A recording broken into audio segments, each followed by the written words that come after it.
Bueno,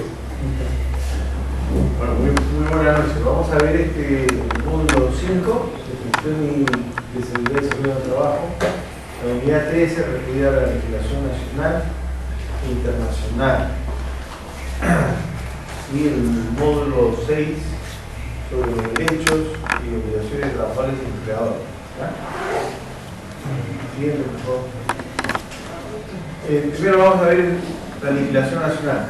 Solamente vamos a tratar aquellas normas de mayor rango, de mayor aplicación en el derecho interno. Vamos a empezar por la Constitución Política en Perú, algunos artículos. Siguiente.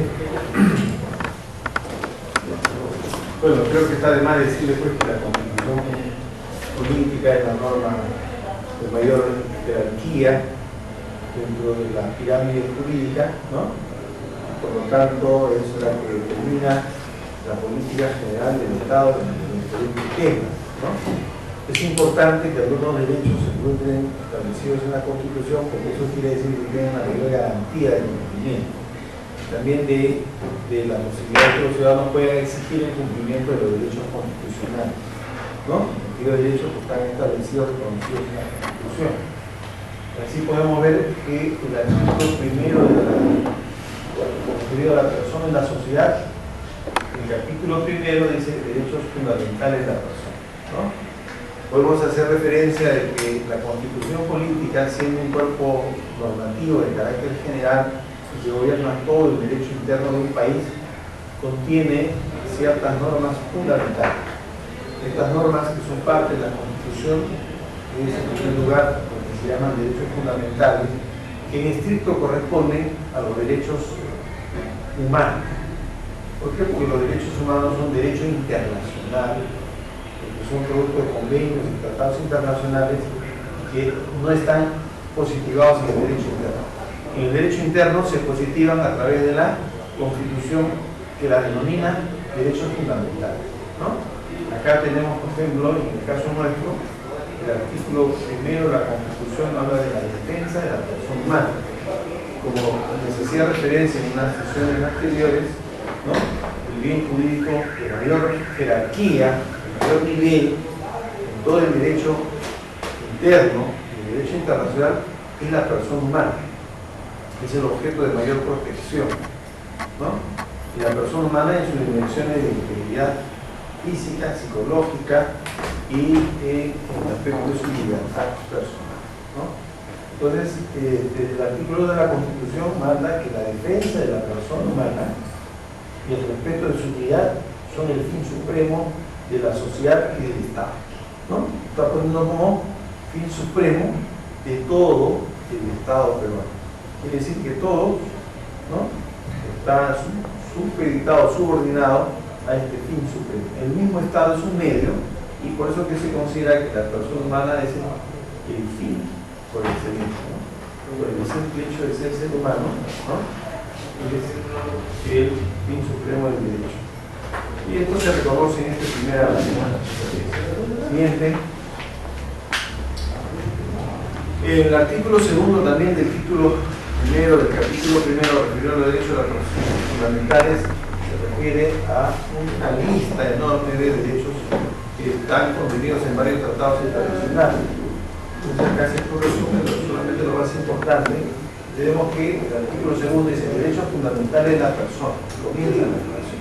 Toda persona tiene derecho a la vida, a su integridad moral, psíquica, física y a su libre desarrollo y bienestar. El concebido es sujeto de derecho todo cuanto le favorece, ¿no? Estamos viendo en qué dimensiones es que esa persona humana tiene que ser protegida, respetada y garantizada, ¿no? Estamos hablando de, primero, del derecho a existir, nadie puede quitarle la vida, ¿no? Segundo, la dignidad, a tener un nombre propio, a ser alguien en el concierto de los demás integrantes de la sociedad, ¿no? A la integridad en el aspecto moral, psíquico, físico, ¿no? Muchos aspectos están muy vinculados al concepto de salud, ¿no? Y a su libre desarrollo y bienestar. Siguiente. El artículo 7 de la propia Constitución Política requiere que todos tienen derecho a la protección de su salud, la del medio familiar y la de la comunidad, así como el deber de contribuir a su promoción y defensa. La persona incapacitada para velar por sí misma a causa de una deficiencia física o mental tiene derecho al respeto de su dignidad y a un régimen legal de protección, atención, readaptación y seguridad. Nos está dando las dimensiones en las que actúa la salud desde el punto de vista constitucional y a un trato preferencial que tienen aquellas personas que tienen deficiencias físicas o mentales, ¿no? Que tienen un trato preferente. No es el Estado no va a funcionar para todos por igual, está haciendo una diferenciación por temas de incapacidad. Siguiente. El artículo 26 de la Constitución se refiere a los principios que regulan la relación laboral. El tema específico que estamos viendo son legislación nacional e internacional en materia de seguridad y salud en el trabajo. Entonces, en la relación laboral se respetan los siguientes principios: la igualdad de oportunidades sin discriminación, el carácter irrenunciable de los derechos reconocidos por la Constitución y la ley, y la interpretación favorable al trabajador en caso de duda insalvable sobre el sentido de una norma, ¿no? Entonces, el derecho moderno pone en la centralidad al hombre, ¿no? La persona humana, el ciudadano, está en la centralidad. Por eso es que luego la Revolución Francesa, donde los monarcas eran los que estaban en la centralidad, los monarcas eran los soberanos, ¿no? Se pasó a que el pueblo era el soberano, ¿no?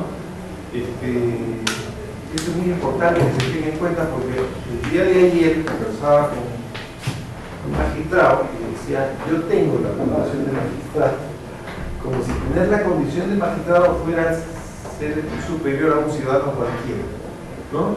Parecía que no entendía él claro de que es el ciudadano, la persona, la que está en la centralidad y es el principal, ¿no? Que después de la Revolución Francesa este derecho que nace es un derecho que pone en la centralidad a la persona humana, al ciudadano, al administrado, ¿no? Y se entiende que todos los funcionarios más bien son los mandatarios, reciben el encargo, son servidores del pueblo, es el soberano, ¿no?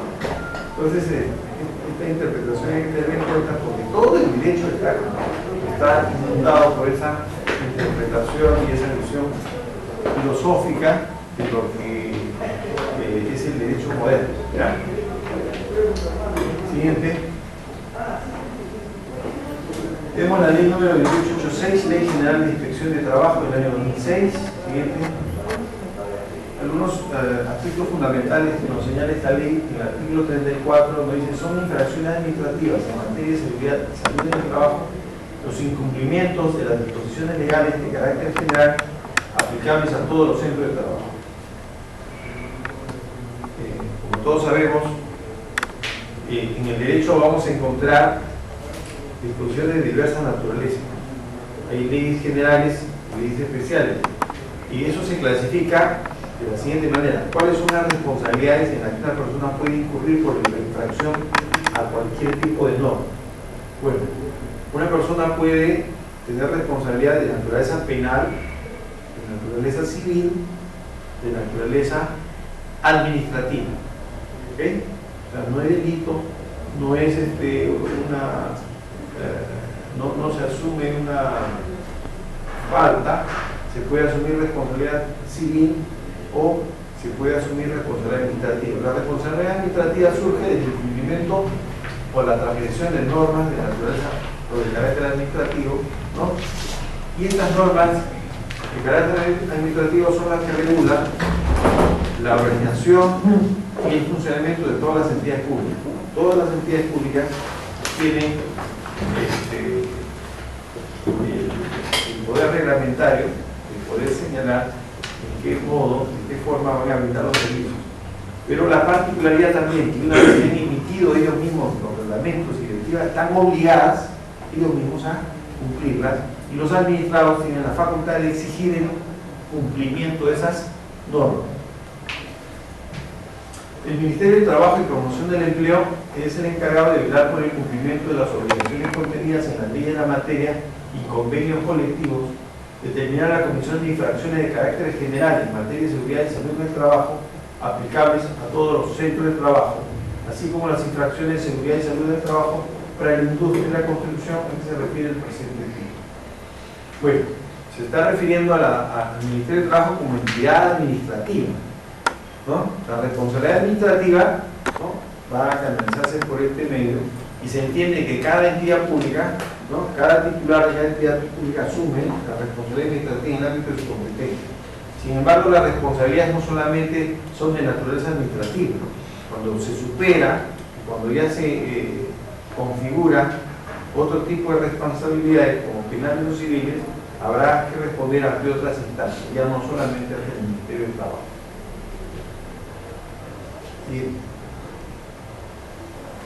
La ley 29.783, la ley de seguridad y salud en el trabajo, establece entre algunas consideraciones lo siguiente. Quizás lo más importante que podemos rescatar de esta ley son los principios que enuncia esta ley. Los principios en el sistema jurídico son fundamentalmente importantes. ¿Por qué? Porque si ustedes reparan un poquito se van a dar cuenta de que estos principios son enunciados proposicionales que están señalando una orientación y un sentido a todo el ordenamiento. O sea, todas las normas que están contenidas en esta ley van a ser sometidas a una interpretación correcta en función de los principios, ¿no? O sea, los principios son guías que orientan la correcta interpretación, ¿no?, y la aplicación de esta ley. Creo que hay que tener atención y conocer estos principios, que son el principio de prevención, el principio de responsabilidad, el principio de cooperación, el principio de información y capacitación,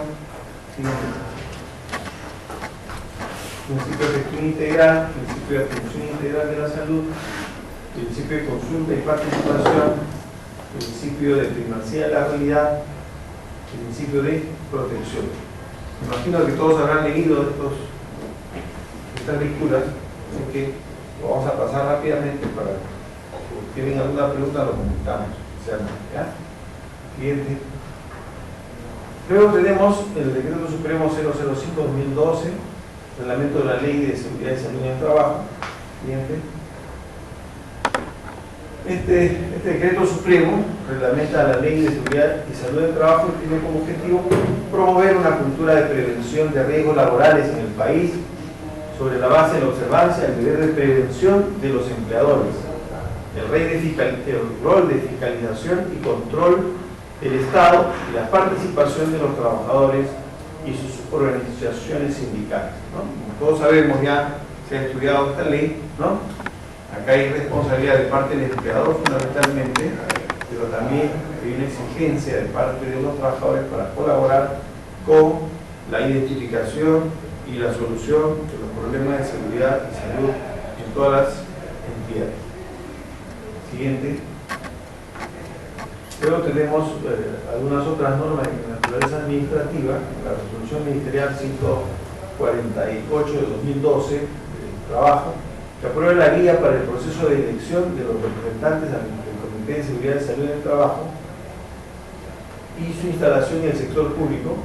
El Decreto Supremo número 003/97-TR, texto único ordenado del Decreto Legislativo 728, Ley de Productividad y Competitividad Laboral, que regula como una causal de despido por falta grave la reiterada inobservancia del Reglamento de Seguridad y Higiene Industrial, aprobados o expedidos por la autoridad competente que revista gravedad. También regula como un supuesto de hostilización al trabajador el que el empleador no observe las medidas de higiene y seguridad que pueda afectar o poner en riesgo la vida y la salud del trabajador, ¿no? ¿Está claro, no? ¿Entiende? Siguiente. Es importante tener en cuenta el Código Penal. En tema de seguridad y salud en el trabajo se ha criminalizado, ¿no?, el cumplimiento de normas de esta naturaleza y que puedan generar problemas a los trabajadores, ¿no? Entonces, el decreto legislativo 635 de 1991 es el Código Penal peruano, ¿no? Se entiende que el Código Penal contiene el derecho penal, y el derecho penal dentro del campo del derecho se considera la última razón, ¿no? Es el derecho más represivo que existe, y se entiende que solamente debe contener ahí a los bienes jurídicos de mayor nivel, de mayor relevancia, aquello que hay que protegerlo con mayor celo, ¿no? Porque lo demás puede quedar en otros niveles, ¿no? Derecho administrativo, derecho civil, pero en derecho penal solamente debe estar contenido aquellos aspectos que se consideran muy necesarios o muy importantes para la vida social. Siguiente. Entonces, el Código Penal establece el artículo 166, pena privativa de libertad no menos de 2 años al que obliga a otro, mediante violencia o amenaza, a integrar con un sindicato, prestar trabajo personal sin la correspondiente retribución. Y se han añadido a estos artículos, el artículo 168A, atentado contra las condiciones de seguridad e higiene industriales, el que, infringiendo las normas de seguridad y salud en el trabajo y estando legalmente obligado, no adopte las medidas preventivas necesarias para que los trabajadores desempeñen su actividad poniendo en riesgo su vida, salud o integridad física, será reprimido con pena privativa de libertad no menor de 2 años ni mayor de 5 años. O sea, todo gestor público, ¿no?, tiene la obligación de tomar medidas preventivas necesarias, ¿no?, para evitar que los trabajadores pongan en riesgo su vida, salud o integridad física. Si no se cumple con eso, ¿no?, se está acarreando responsabilidad penal. Así como consecuencia de una observancia de las normas de seguridad y salud en el trabajo, ocurre un accidente de trabajo como consecuencia de muerte o lesiones graves, para los trabajadores o terceros, la pena privativa de libertad será no menor de 5 años y mayor de 10 años, ¿no? Siguiente. Sí. Una consulta. ¿Y qué pasa si el empleado proporciona información en las medidas, el insumo, y el trabajador, a pesar de contar con todos estos instrumentos y esta información, no hace uso de ese... Bueno, entonces está exonerado de responsabilidad, está exento de responsabilidad. Acá, esta figura penal establece una condición, que el titular, el gestor público, tiene que haber tomado medidas preventivas, ¿no?, necesarias y suficientes para evitar, ¿no? Pero si el trabajador por sí mismo, a pesar de tener estas medidas, actúa con negligencia, entonces el gestor no tiene ninguna responsabilidad, porque está condicionado, solamente asumiría responsabilidad si no hizo nada, y se produjo el accidente, ¿no?, o la muerte o la enfermedad grave del trabajador, y cuando se pregunta a causa de que no se tomó ninguna medida, ¿no?, allí sí hay responsabilidad penal. Caso contrario, no hay responsabilidad. Acá el gestor tiene que cumplir por lo que dice la capacitación, organizar el equipo de seguridad y salud en el trabajo, tomar las medidas preventivas, y con eso está cubierto. ¿Ya? ¿Estamos? En la legislación internacional, ¿qué vamos a encontrar respecto de seguridad y salud en el trabajo? Solamente lo más importante, muchos tratados, muchos documentos. Vamos a encontrar en primer lugar las normas de carácter general sobre derechos humanos y fundamentales. Las normas de derechos humanos son normas jus cogens, son las normas de mayor fuerza, de mayor jerarquía en el derecho internacional. Si nosotros pusiéramos en una pirámide todas las normas de derecho internacional, de derecho nacional, vamos a ver que la norma de derechos humanos está por encima de todas. Es más, las propias constituciones de los países que han firmado estos tratados tienen que estar en armonía con las normas de derecho internacional referidas a los derechos humanos, ¿ya? Y cualquier disposición cualquier norma interna que vaya contra estos derechos, o bueno, prácticamente nulo. Siguiente. Estas normas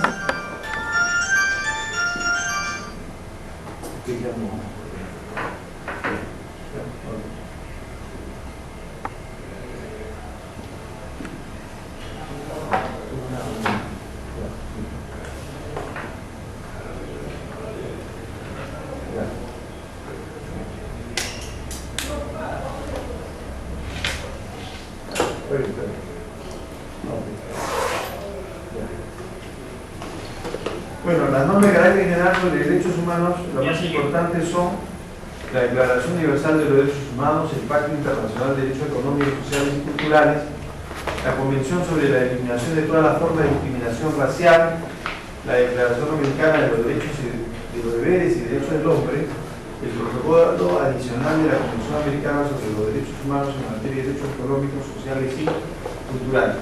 Siguiente. En el artículo 3 y 25 de la Declaración Universal de los Derechos Humanos de 1948 se reconoce que toda persona tiene derecho a un nivel de vida adecuado que le asegure, así como a su familia, la salud, la seguridad y el bienestar, en especial la alimentación, el vestido, la vivienda, la asistencia médica y los servicios sociales necesarios. Tiene asimismo derecho a los seguros en caso de desempleo, enfermedad, invalidez, viudez, vejez u otros casos de pérdida de sus medios de subsistencia por circunstancias independientes de su voluntad. Como ustedes están viendo, los derechos humanos están poniendo en la centralidad a la persona humana como fin supremo, ¿no?, de la sociedad y el Estado. Por lo tanto, se le está dando la mayor cobertura a las personas, ¿no? Bien. El Pacto Internacional de Derechos Económicos, Sociales y Culturales de 1966, en los artículos 7, 12 y 20, señala el compromiso de todos los Estados de reconocer el derecho de toda persona al disfrute del más alto nivel posible de salud física y mental, así como de seguridad y higiene en el trabajo, sin discriminación. Debo recordar que estos tratados de derechos humanos suscritos por los países se pueden hacer valer dentro del derecho interno a través de los jueces de la República, pero en caso de que no sean reconocidos, uno puede acudir a los organismos internacionales de derechos humanos que también tienen sus cortes, ¿no?, para que ellos emitan sentencia y la sentencia definitivamente va a ser en el sentido de que se respeten estos derechos reconocidos en estos tratados, ¿no?, y van a obligar a los estados al cumplimiento de estos tratados. Siguiente. El protocolo adicional de la Convención Americana sobre los Derechos Humanos en materia de derechos económicos, sociales y culturales, conocido como Pacto de San Salvador, en su artículo 10 señala que se debe garantizar la prevención y el tratamiento de las enfermedades endémicas, profesionales y de otra índole, reconociendo la salud como el estadio óptimo del ser humano. Siguiente. Y algunos instrumentos internacionales de la comunidad andina del CAN. Tenemos la decisión 584, Instrumento Andino de Seguridad y Salud en el Trabajo, y la resolución 957, Reglamento del Instrumento Andino de Seguridad y Salud en el Trabajo del 2005. Siguiente. En la decisión 584 tenemos que su contenido está orientado a mejorar las condiciones de seguridad y salud en cada centro de trabajo a nivel de la subregión y así elevar el nivel de protección de la integridad física y mental de los trabajadores. Establece criterios generales para evitar una adecuada política preventiva, además de adoptar medidas concretas para establecer procedimientos en materia de seguridad y salud en el trabajo en la subregión. Esta decisión 584 es un instrumento en el que se establecen normas fundamentales en materia de seguridad y salud en el trabajo para que sirvan de base para la gradual y progresiva aplicación de las leyes y los reglamentos que regulan las situaciones particulares de las actividades laborales que se desarrollen en cada uno de los países miembros, ¿no? ¿Qué es lo que debemos interpretar de esta decisión 584? Que la política de controlar, de optimizar el tema de seguridad y salud en el trabajo no han nacido necesariamente en nuestra realidad, sino que vienen impulsadas por los tratados internacionales y por los organismos internacionales. Esta decisión 584 lo que trata de hacer es que todos los países miembros de la comunidad andina tengan un desarrollo homogéneo en este tema, ¿no? O sea, que uno no desarrolle más que otro, sino que se vayan alcanzando los mismos objetivos. Siguiente. En la resolución número 957 del reglamento del Instrumento Andino de Seguridad y Salud del Trabajo desarrolla los sistemas de gestión y servicios de salud, así como el funcionamiento de los comités de seguridad y salud en el trabajo. Incluye el procedimiento sobre infracciones y sanciones para los países que no observen las normas, ¿no? Entonces, ¿dónde está la fuente de inspiración de las normas de derecho interno que nosotros tenemos? ¿No? Están en estas normas de derecho internacional. Siguiente. También tenemos a la Organización Internacional del Trabajo y ha emitido normas que han sido ratificadas por el Perú. Siguiente. Por ejemplo, el Convenio sobre Seguridad y Salud de los Trabajadores de 1981, conocido como el Convenio número 155, y su protocolo de 2002, que entró en vigor el 11 de agosto de 1983. El convenio prevé la adopción de una política nacional coherente sobre seguridad y salud en el trabajo y acciones de los gobiernos y dentro de las empresas para promover la seguridad y la salud en el trabajo y mejorar las condiciones de trabajo. Esta política deberá ser desarrollada tomando en consideración las condiciones y las prácticas nacionales. El protocolo exige el establecimiento y la revisión periódica de los requisitos y procedimientos para el registro y la notificación de los accidentes y las enfermedades en el trabajo, así como la publicación de las estadísticas anuales conexas. Siguiente. El convenio sobre los servicios de salud en el trabajo de 1985, el convenio número 161. Este convenio prevé el establecimiento de servicios de salud en el ámbito de la empresa, a quienes se asignan funciones esencialmente preventivas y que son responsables de aconsejar al empleador, a los trabajadores y a sus representantes en la empresa acerca del mantenimiento de un ambiente de trabajo seguro y saludable. Entonces ustedes están viendo que muchas de las normas que aparecen en la Ley de Seguridad y Salud en el Trabajo, ¿no?, ya han sido enunciadas anteriormente en los convenios, ¿no?, en los acuerdos de los documentos internacionales. Siguiente. Convenio sobre el marco promocional para la seguridad y salud en el trabajo de 2006, el convenio número 187. Este convenio tiene por objeto promover una cultura de prevención en materia de seguridad y salud en el trabajo para el logro progresivo de un medio de trabajo seguro y saludable. Exige que los estados ratificantes desarrollen en consulta con las organizaciones de empleadores y trabajadores más representativas políticas, sistemas y programas nacionales de seguridad y salud en el trabajo. La política nacional debe elaborarse conforme a los principios establecidos en el artículo 4 del convenio 155 sobre la seguridad y salud de los trabajadores de 1951. A su vez, los sistemas y programas nacionales deben ser concebidos teniendo en cuenta los principios contemplados en los instrumentos pertinentes de la OIT, cuya lista figura en el anexo de la recomendación número 197 sobre el marco promocional para la seguridad y la salud en el trabajo del año 2006.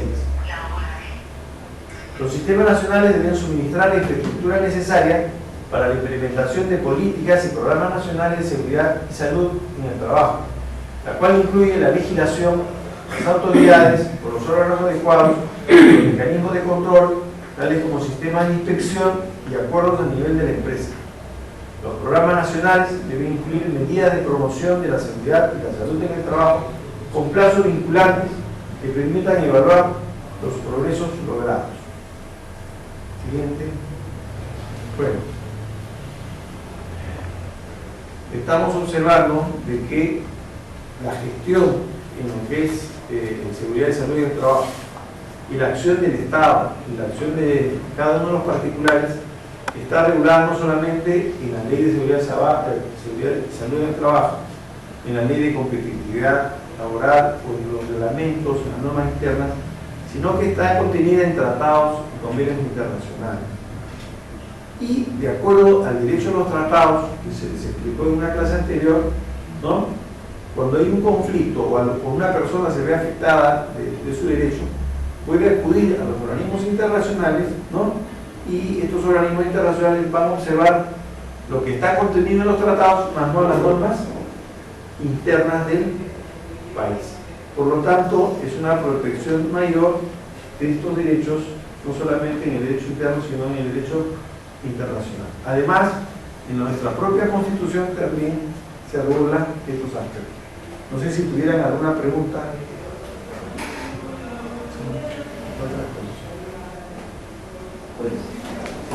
Hay otra exposición. Ya está abierto. Cierra ese y el otro quiere ver. Si tuvieran alguna pregunta. A ver, perdón.